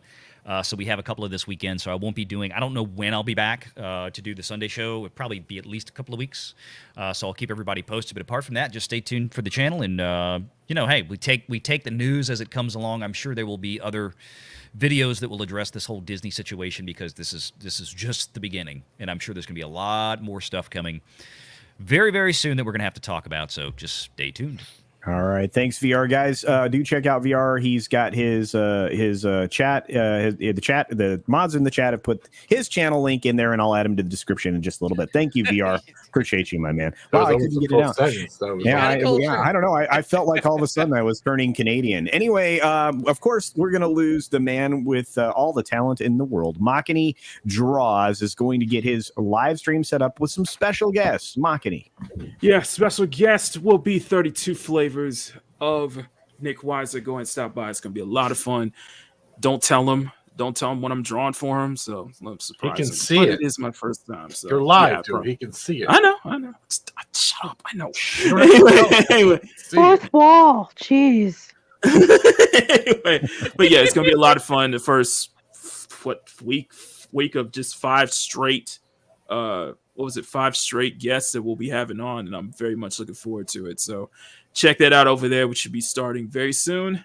Just waiting for my team to be here, and we should be ready to go. All right. Thank you, everybody. Flava Flav says, draw some pizza. See, he's in the chat, bro. He can see it. I know that. Wait, is today pizza day or something? I'm hungry. Wish it was. Well, no, because I swear to God, I went to my espresso place earlier, and the trivia was, what is the Teenage Mutant Ninja Turtles' favorite food? And it was pizza. So I'm like, it's got to be like National Pizza Day or something. I could go for stuffed crust pepperoni. Oh, I'm so hungry. Yeah. Every day is pizza day. Yeah, that's one of the reasons to support our buddy Nick Weiser is the pizza content. But let me get to a couple other things. I want to say thank you to our latest member. We have the Common Nerd joining us here at the Gold Club level. Thank you for that, my friend. I've got to update the credits now, and of course we've got Joker Voice, who's only 5 subs away from 100. So if you haven't subscribed to Joker Voice and you like to listen to good voice acting with quality cosplay and an interesting, fresh perspective, check out Joker Voice's channel, who's been a member here for 4 months. We also have 32 flavors of Flava Flav. He's been a member for 10 months. Of course, he's been my friend longer than that. And he says to Tom, nice kitty cat. Only more risque in a more risque way than I'm willing to do on my channel. But look, this story isn't going to go anywhere other than straight into the recycle bin for a lot of people, but I promise you it isn't going to go away either, no matter how much you want it to. I think the Jesse Smollett thing is going to continue for a very long time because he's going to keep popping up in the news. He had an accident in popping up in the nude. Well, the sad thing is, I think he knew exactly what he was doing when he said that stuff at the end. Because when you say anything about self-deleting, you immediately have to go under self-deleting watch for the first 2 days. Right. And after that, I honestly, based off of the way he's acting and stuff, they would have to decide whether it was worth putting him in Gen Pop, not because anything bad would happen, but because he would make something of it. He won't go into general. So they're gonna keep him nice and safe and spend extra money on him to make sure, and it's just gonna be even more of a waste in the end. I think that's just me being pessimistic. Sorry. Even if he was, go ahead. I was just going to say, with him saying that, I just wonder if he knows Bill and Hillary. Ooh, wow. He was referencing Jeffrey and Glazane, possibly. I don't know. He was. That's what he was referencing, because the last thing he wants to know is see Crowder do another reenactment on his channel about the same man who we found was down in a fight with bed sheets. End of story. That's an interesting way to put that. Well, it was like he was at Snuggly soft test. Oh my. What? Well, look, let's at least give our friends over Bounding Into Comics the courtesy of reading their story. While we say hello to Larry, a name so nice you have to say it twice, Larry. Before you get into this, though, I think I'm going to check out. Oh, why, Tom? Oh, you have food. Tom's hungry. Cooking. All right. Well, I appreciate you, Tom. Tom, do you do anything on the internet at all? No. Okay. Well, at least I'm a lazy bastard. Tell people what you do right now. I wake up. I go to the bathroom. Really? I try and find something to eat. Go on. I feed the dog. Yeah. I feed the cat. Oh no. I let the dog out. You bring it back in.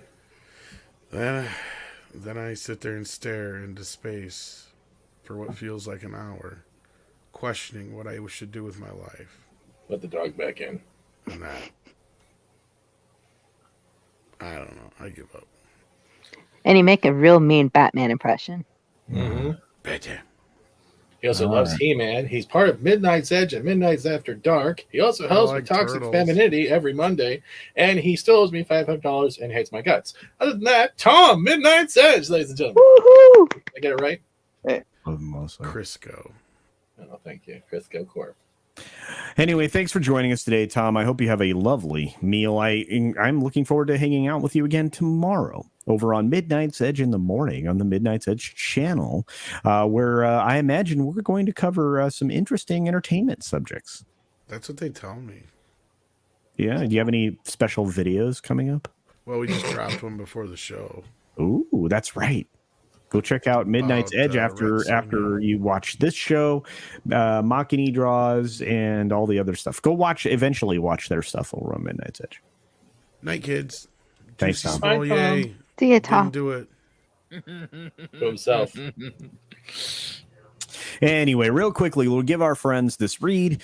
Jesse Smollett goes to jail, but his racism continues to do damage. The oft-mocked and parodied actor Jesse Smollett is heading to the clink after being sentenced for orchestrating one of history's most notorious and hilarious hate crime hoaxes. The Empire and Alien Covenant star initially made headlines in January of 2019 for all the wrong reasons in an attempt to gain more sympathy and clout to boost his career prospects.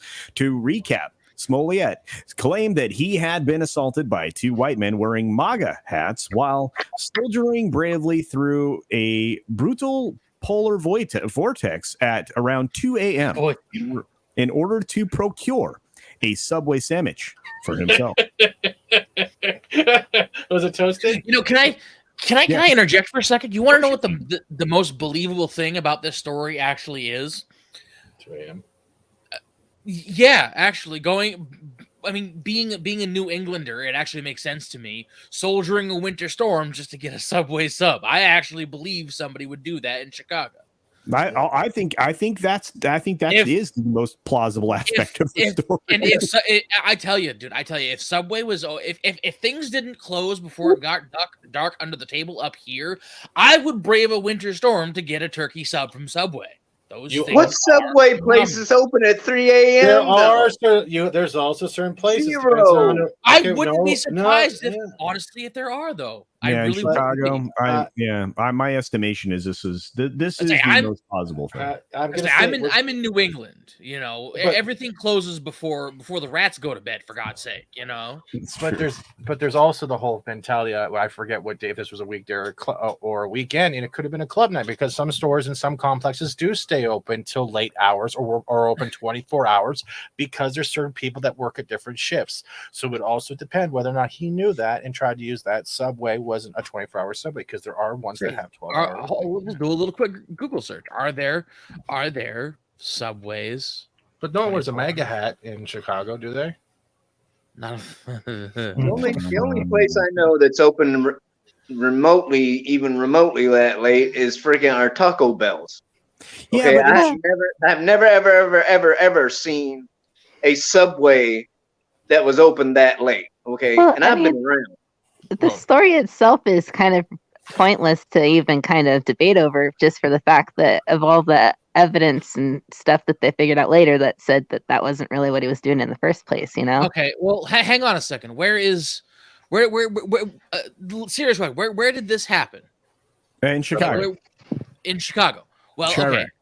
Okay. All right, here. Where? Did they Chirac. say exactly? What? Chirac. I don't know. The other name for Chicago. Oh, okay. Yeah, you're making a joke. I'm sorry. Well, depending on where he was, from what I can see, there are at least two subway shops open 24 hours a day in Chicago. Called it. Right on Google Maps. Just right, there's two of them that I see right there. You know, open 24 hours a day. Yeah. There's another one I see open 24 hours. There's, what is it, like Canal Street, and these are businesses, so it's not like I'm doxing anybody, but there's like Wells Street, Michigan Avenue, Canal Street, fucking 24 hours a day. It's like, I think you went to the one on Michigan Avenue, but I don't want to get terribly into that. No, but it's like everyone, but it's like people, it's like seriously, people were mocking this, like, oh, there's no, like they're pointing that out, like that's the fake thing. Like, do any of you know if there are subways open 24 hours a day? Probably not. Is it stupid that you'd be going through a blizzard at 2 a.m. for a sub? Yes, but I believe it because I would do the same thing. Yeah, if you got you need. Macadamia. I'm also from New England. I don't have a choice but to brave the winter. If I want to go get the mail, I have to brave the winter. Well, most celebrities would be sending they'd be sending their assistants. Well, he did send his assistants. They're the ones who picked up the bleach. Yeah, that's true. And the laundry line that they turned into a makeshift. But it's like, dude, you're going to Subway at 2 a.m. It's like, well, there are Subway open. Can we talk about something real quick though? The term hate crime. Mm-hmm. Okay. What? That is the most ridiculous term, ever. Mm-hmm.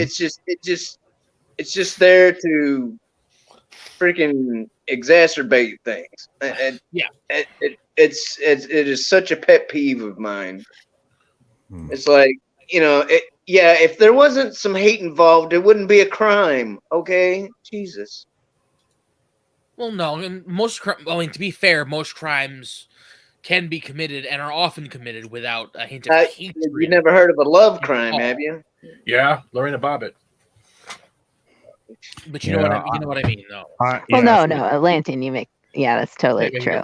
Yeah, you make a good point. I mean, granted, the idea of calling something a hate crime is a bit asinine. But yeah. if you're going to use there's it crime and then there's speech. Okay, there's no hate crime. There's no hate speech. Okay, it is speech and it is crime.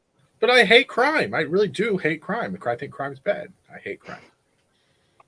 All right. Well, let's get through the story. Let's give it a go. He alleged that two perps threw a Doom implement around his neck and shouted bad things at him while dousing him with a chemical substance, which is essentially bleach. Almost immediately, Chicago police suspected that Smollett had fabricated the entire thing, and indeed, that's what happened. Well, it was interesting that he was still wearing the Doom implement around his neck when they showed up, and their body cameras were showing that. Did you guys see that footage? It was interesting. Anyway. Yeah. And indeed, that's what happened. It turns out the assailants, in quotes, were two Nigerian brothers who were caught on camera purchasing the aforementioned items used in the faux hate crime while Smollett ran them through a rehearsal of the attack in preparation for the main event. In fact, they circled around in front of one of those cameras many, many times. Naturally, the news of such an attack made international headlines courtesy of the lamestream media, or otherwise known as the corporate content creators. And they were very keen to pounce on every story that fits a particular narrative, and facts be darned. Every extreme media outlet ran the story as fact within a matter of hours and propped up the narrative as an example of rampant supreme burritos and systemic rating stuff in American culture. And it was all baloney. The real meat and potatoes of the case doesn't revolve around the hoax itself, but rather the institutions, organizations, and key players who were activated to rush to Smollett's defense. It's worth recapping a series of events that took place, and here we go. 1. After Smollett was charged with a grand total of 16 felony counts in March 8th of 2019, an attorney by the name of Tina Chechen stepped in and contacted state attorney Kim Fox, who is a compromised attorney, to put it lightly, asking her to hand the investigation over to the FBI, who refused, of course. Chechen, for her part, was former chief of staff for the previous administration. She was later appointed as CEO of Time's Up, an activist organization reported to raise money to support victims of stuff, which, you know, in an ironic twist of fate, Chechen was forced to resign after it was discovered that she was working hand in hand with disgraced former governor Andrew Cuomo. It's a second fact. On March 26, 2019, charges against Smollett were dropped and a judge ordered the case sealed. According to reports, Smollett would instead commit himself to a scant 16 hours of community service and forfeit his $10,000 bail. Needless to say, outrage ensued and the Streisand effect was in full swing. In April 2019, the extreme radical mayor elect Lori Lightfoot openly said that the case against Smollett doesn't rank as any matter of importance to me. Have you guys seen her recent public statement on this case? No. Lightfoot would later go on to become one of the country's most virulent and vocal proponents of overt bad things, which are complete lies. The three takeaways are of special note, as it clearly demonstrates the level of political hypocrisy involved. That's true. The good news is, of course, that Jesse Smollett's real attacker has been found, tried, and sent to prison. Yes, it's a running joke, but one this writer is all too happy to steal, of course. And let's not forget, this is nothing new. We live in an age when the political side of certain things and the overwhelming majority of celebrities take every sensational headline at face value because that's all they're capable of. My personal recommendation to family and friends over the last few years has been wait for the facts to come out. So Covington Kid is there. All this other stuff. So interestingly enough, Lori Lightfoot recently came out and was very supportive of the verdict and everything that was handed down to Jussie Smollett. After saying it wasn't of note to her, she was very supportive of the fact that he was sent to jail for 150 days. I find that interesting. Does she? Her polling data has to be pretty substantially collapsing on her, I would say. But anyway, you guys' thoughts on this? Anything to add? Anything? I think I usually have something playing on in the background while I work during the day, just because I can't stand silence. So I actually had like the whole hearing thing going all day long because it took forever. And I'd say like go and listen to what the judge says. Like skip all of the like back and forth where they're putting last minute requests out there and this, that, and the other. Just listen to what the judge says. He just speaks brilliantly, and he digs a giant hole and he pushes Jesse in it, and it's totally worth listening to, in my opinion. He nailed it. He told him exactly how it was. He didn't placate. He didn't treat him like he was any more or any less celebrity or not. He just treated him like a human being, and then he effed up, and he effed up big, and he literally made it bad for everyone else who actually goes to this. Yeah, he did great. He was. I think any reasonable person in that field can't be angry with the verdict. No. I don't think. Like, I think the judge went bullet by bullet point to the point of like every reason why he was, charging him the way he did to perfection, I think. I don't know. Maybe I'm just overthinking it, but I would say it's totally worth listening to him. Yeah. Yeah. And anyone else? Because I want to at least touch on the last story because I know we're going over, but no. Wow. Go ahead. No, I have nothing. No, because it's not gonna. I don't have anything to say about the case because it speaks for itself. Yeah. I was gonna make another joke about. I was gonna make a different joke, but I'm not gonna. It's like, yeah. It's nothing to do with the case. So I was like, yeah, whatever. No, I hear you. Well, last but not least, I think we've all been finding out that sometimes when you lash out at your audience, it's bad. And I think this is continuing to happen with G4 in a story all the way back from January that they were losing thousands of subscribers following their rant by this particular person, Indiana Black, otherwise known as Froskurin, about her sex. Oh, I thought it was David Bowie. All right. Yeah, she came out and attacked, obviously, the substantial portion of their audience, which is male. They have since been losing subs to the tune of, epic levels of numbers. I think they're going to be going down another 1,000 total subs on Social Blade today. They even rebranded too. Yes, they did, and that was they swapped channels. Yep, they did. They moved everything over from G4 into that was there. They moved X Play.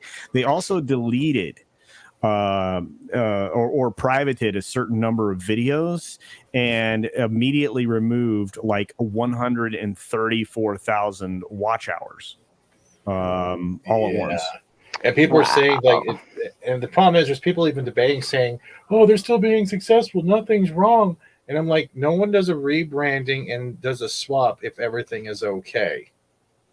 Well, here's a funny thing to consider. Would this still have happened had she not lashed out? I'm of the mindset that G4 would have collapsed even if she didn't lash out. Because think about it. G4 went the way of the dinosaur like almost a decade and a half ago because of what? Us, the internet. Then they cut, it's like they lose their marketplace because of, internet reviewers coming in, not reading scripted, not necessarily and scripted. This is the answer. Go ahead, Atlanta. Yes, let him finish. Let him finish real quick. Go ahead, Atlanta. I just lost my train of thought. Oh, sorry, brother. You were talking about G4 before it was, and you have YouTubers. Yeah, they're kind of, they were dominating the cable space because, think of the, G4. I never watched G4 all that much. I didn't have cable. It was never interesting to me.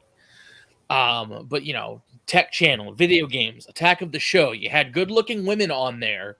Yeah. Like Olivia Munn and I don't know anybody else doing everything that this woman claimed that they didn't exist for, which And it's like they had an audience, but after a while, the internet and the internet reviewers, because the internet existed then too, but it didn't really become, the ball really didn't get rolling until right around 2011, 2012. Things kept going, and they shut their doors effectively because of that. There were people doing what they were doing better and with much more variety and less money. Yeah, yes. So when they shuttered their doors because of the internet, basically because they don't have their marketplace. What gives them the idea that they're going to come back with the same stale bullshit that we left them for to begin with and make it in the internet? Sorry. No, I was going to say, honestly, I don't think G4 was going to make much of a difference, even if this woman didn't completely lash out like they did. I think this was just taking an ice driller to the hull of the deck. You're sinking much faster. Yeah, and it's funny because Cavatinho Cavalryman Che here says immediately unsubscribe to XPlay after being subscribed to G4 for more than a decade. A lot of people did after that. Yep. I know Steven brought up some interesting imagery here. What do you got for us, Steven? Well, the thing is, but not even if some people like we just saw earlier with the comments saying that we didn't hear about G4 until Frost. G4 was something I usually would have on the background. They had the Attack of the Show. They had Code Monkeys, which was an 8-bit show. Right. They had all that stuff, but it was the type of nerd stuff that, and with XPlay and all like that you could turn on the background or get sucked in, like when we wait for Electric Playground accused to come on. And this show was variety. It was on TV. Yeah, it was on TV. When they were starring specialty channels. Yeah, that's when they started doing this. But before Frost, Sessler has been losing his mind a lot more and more and attacking people online. And these are kind of a compilation of some of the stuff I found. We got Curran, we got other like Fiona Nova, Sessler in general. You throw his tweets up and he's literally mocking people who to the Christmas picture with guns, and he's relating it to child shootings. These people were already on a downward spiral, and they have enough history. This is not the same as it was. Whatever happened with TDS or the derangement syndrome and all this stuff that's been going on lately, it is in SJW mentalities and ideologies that just buried them before they had a chance to be something great. It doesn't matter how many times they swap their channels. G4 is dead. It is dying. I was getting yelled at by people saying about cancel culture, trying to correct me about cancel culture and stuff. Right. And I'm like, well, look at they this. Effed up. Yeah, they did, and Kathy says the right thing, sir. They had the other day. They had Amaranth on. Yeah. Hold on. I got those too. Twitch.amaranth was on. They had three. They had 3 or 4, but they also had like if you look at the game show they were doing, they had anime VTubers with like scantily clad clothes because that's where they're going to right now playing this game show. Meanwhile, they had a guy wearing like really tight pants, so you can see his like literally outline of his junk hanging down the side, and all of this stuff and. We don't know, and it was just balls deep with Amaranth. That's what they say. Yeah, wow. but pretty much it was. Here, hold on, Coach. Well, she was in a kiddie pool with those like the little ball pit balls, so they could say that they were balls deep with Amaranth. Yeah, Olivia Munn is the reason I know of G4, right, Rob Altus? Yeah. I mean, it's like I was drawn to a lot of those there you go. shows because it was very much the man show. You guys remember the man show? Oh yeah, I love that stuff. It was the man. Oi, oi, oi. Yeah, up here we've got the men's room on radio station. I love that. Awesome. This is the one with Amaranth. This is the game show. That's the game show. It's not a video. This is what I caught live. This is what 700,000 people watching. So they have these different VTuber models and stuff talking. He's wearing very tight pants and the weird crap as you can see, like with the whole probably a sock. Wow.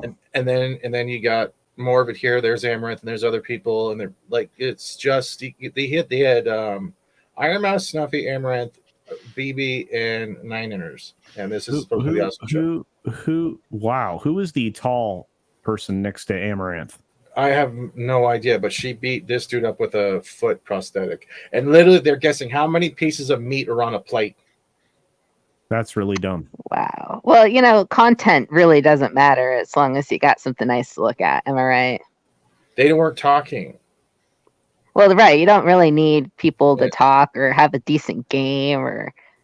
I'm sorry. Yeah, that's important.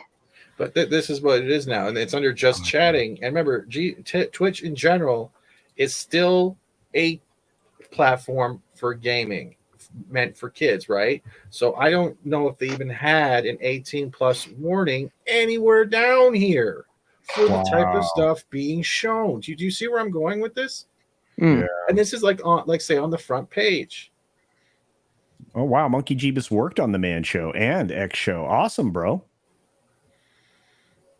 Nice. But it's just, that this is where G4 is going, and it's not going to last. And you have people like Sessler, and you have a whole group of 30 people writing scripts to review video games that you can't even get the right the platform console name right. You're done. They still haven't apologized. Frost wiped her Twitter. She pulled a full veto. What is It she doesn't gone matter. completely?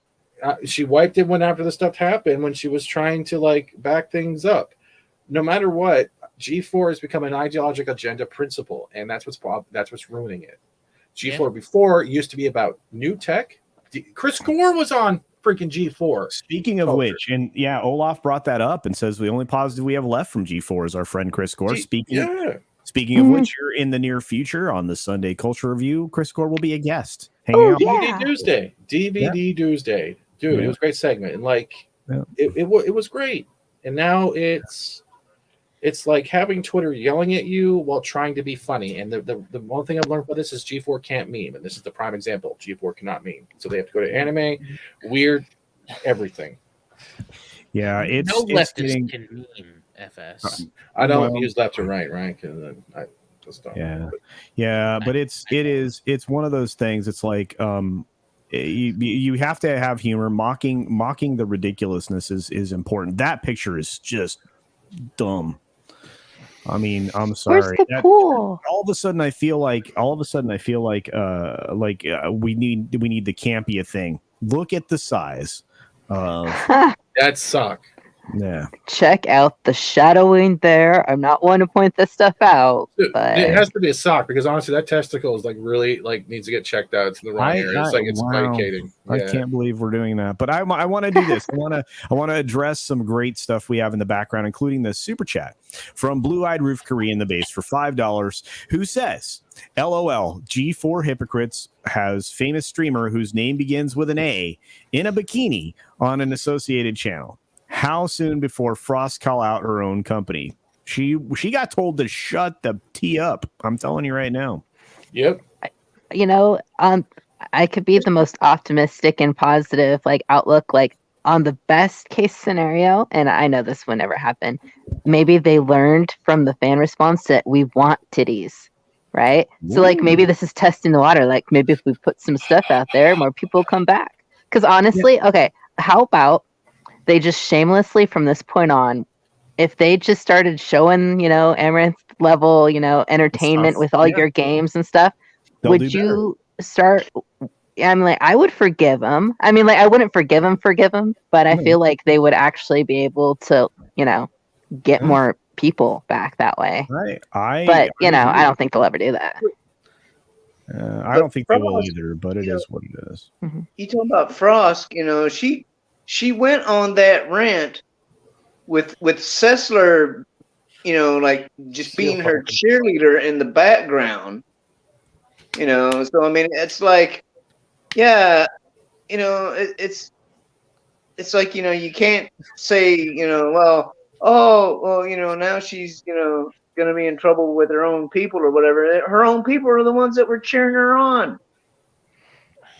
Yeah, I think honestly, that was the worst call in all of time and space.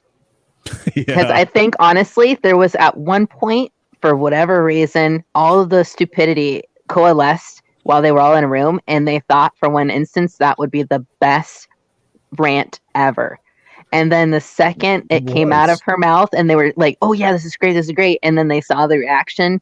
It was just awful. It was like the one little pebble in the windshield of your car that just makes you pay hundreds of dollars to fix it. Yeah, I mean, there's a lot of people, and again, it's not always politically motivated. A lot of people are just ideologically motivated. Your politics sometimes have little to do with your ideologies. It's just you support a particular type of politics that are in line with your ideology. Ideologues they come in every flavor, folks. So I'm I try to just say the extreme side of things whenever I possibly can, because again, I'm somebody who probably would have been considered somewhat liberal back in the day, classical liberal, but because I'm a center left libertarian. But now I'm apparently, based on all the people on Twitter, I'm just slightly right of Reagan or something. I don't know, but we got a couple of. Oh, go ahead.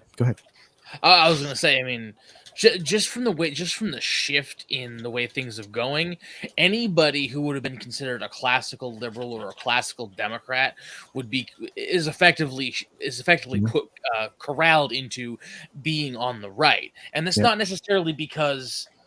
And I know this is probably going to grind FS's gears a little bit. I'm sorry, dude, but what I'm going to say next. When I said the left can't meme, you said I try to avoid left or right. In this particular case, you can't avoid left and right. That's because true. Left. Well, here's the thing. Let me make my point. Okay. Left and right isn't necessarily used as the dichotomy between conservative and liberal anymore. It's the people that are completely over the ideological cliff to the point of authoritarianism that we're seeing.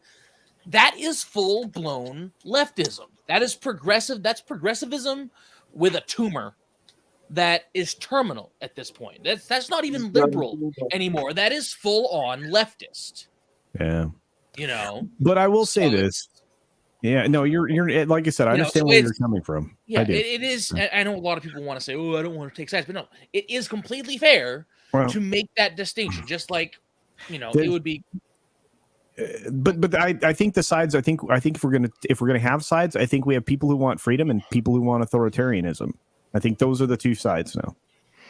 Yeah, I think the biggest thing that we are noticing now more than ever is that the more and more people that we have on this planet, the more and more ideas of what the right kind of government and leadership is. And it's going to be very hard nowadays to find something that makes everybody happy. AFK said hard. Yeah. I do that sometimes. Speaking of which, and this is from our good friend Monkey Jeebus, I have to share. This is some real talent. Being able to show the moment that things, we're definitely going to be all right because you got a very well known critic on board. Here you go. Campy is just making sure you can't. Oh my God. The shadow. Okay, this is beautiful. Thank you. Who did this? That's Monkey Jeebus. Is that him wearing a leopard print with a pink jacket? Oh my God. Well, thank you, Monkey Jeebus. I love my audience. I love all of you. Thank you all for being here today. We're going to wind down, but I have to read two member chats real quickly. First one is from Zach saying thank you to all of you for not only for being, he's been here for 11 months, believe that or not. Thank you, Zach. Says thank you for your hard work, culture, and thanks for the subs. It's been a crazy 12 hours. Those Amaranth videos are on my channel. So if you're looking for those videos, Zach is serving them up. I love all you people. That 70s rock fan also says the following. He's been here for a year. Good for you. Says G4 TV canceled. Nothing of value was lost. Fake woke gamers ruining gaming. Absolutely. And that's kind of, I think, how everybody sees it at this point, to be honest with you. Let's see. I don't think there's much else out there to cover other than the amazing panelists that we've had today. Those who were formerly with us, please make sure you're subscribed. And of course, a very special guest to me today was our friend Atlantean. Had an opportunity to join us. Atlantean, you want to tell everybody what you're working on right now, my friend? I would appreciate it. Not really working on anything right now. Really? I did. I did draft up a quick video last night into this morning. That's posted on my channel, but it's like a minute long. It's like a minute and a half. But I don't really have anything else in the works right now. A couple more videos that'll probably, because I missed all of last week. I missed all of my streams last week. I missed all of the videos I was gonna push. So I'm probably gonna have at least 2 more coming out this week. Y'all are gonna be spoiled if you pay attention. But, yeah. All right. Well, do check out Atlantean. His chat is, his channel is in the chat. Thank you to Six for getting that up there, and I appreciate you joining us today. I know it's very difficult for you to hit us on a Sunday, but I appreciate it. It won't be difficult much longer. It won't be difficult much longer. I'll be having weekends off again. Fantastic, guys! Do be sure to check out Latino Slan, who joined us at the end of the show. My man here is making great content. He's got great. Hey, Paulie. Interviews, special streams. If you're a member of his, you get access to even more stuff and music, and just it's incredible. So do check out Paulie's channel. Of course, check out this man here who started a new show for Mondays. It's a pre-show for those of you who are members of Dick's Division. Shellback, tell them all about it. Yeah. So I decided to start this what I call the Yelling at Park Cars warm up. Because I had heard some stories about people developing injuries from watching that show. So I figured I'd start the warm up so people would be less likely to get injured. I mean, pull a muscle. Yeah, a hammy or something. Yeah. So. But yeah, it's just it's just a current events, just like they do on that show. And I don't know. Tomorrow, I'll probably want to talk about Juicy going to jail, and the fact that the go-go juice that powers our vehicles are just keeps going up and up and up. And that the current administration wants to blame Russia. Make sure I can't possibly monetize this. Appreciate that. All right. Thanks, Shellback. And then, of course, the very man from the Crisco Corps, the man who will offer you your own grifter card. He's rounder than you think he is, and funnier than most cops. It's Fat Steven Seagal. Racist.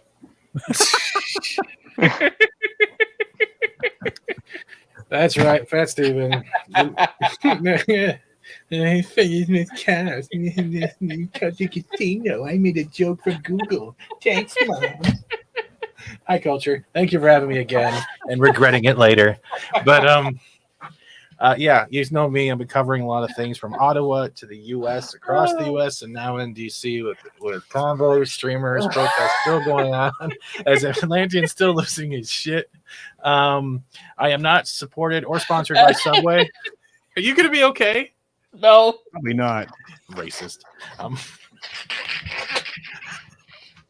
Other than that, you can find me usually sneezing with Lorena on Fridays for the lunch table. Sometimes I'm welcome to Florida, but not tonight. I'm taking the week off. Other than that, game streams on Twitch, protests and stuff going across Canada, and something else happening on Saturdays. I'm going deep diving on what TDS does to people. I've never seen so much crap before in my life. Yesterday was hilarious. Find me out. We're on the road to 5K. Thank you for having me. Oh, man, you're rocking it lately. Congratulations on that. For sure. I stole all of them. It was all stolen. I know. Someone else's channel and took it I kept losing traction. It was all to you. And, of course, the person who's very humble that won't actually tell us anything at all about what they're doing. AFK. What's up, baby? Hello. Yeah. I'm not going to tell you anything about what I'm doing, but I had a great time today. I think y'all are pretty awesome. I've kind of given up saying if I'll ever do anything. So if I do something, you'll be surprised. So there you go.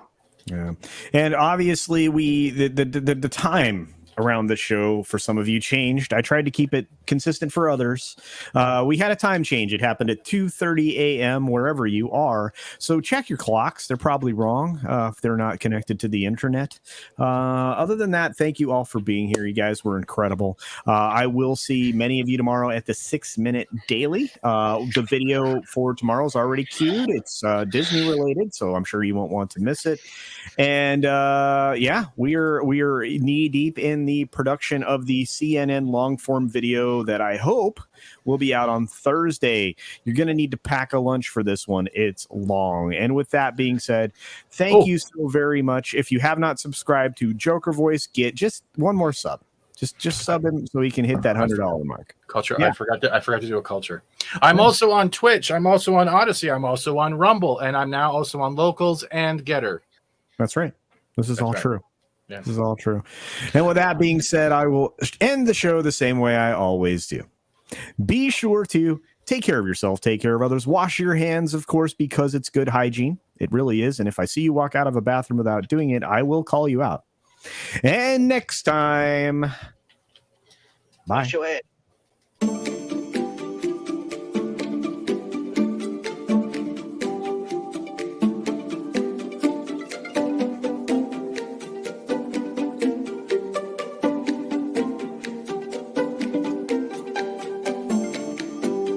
Shout out for Zach's, guys. Check out Zach's.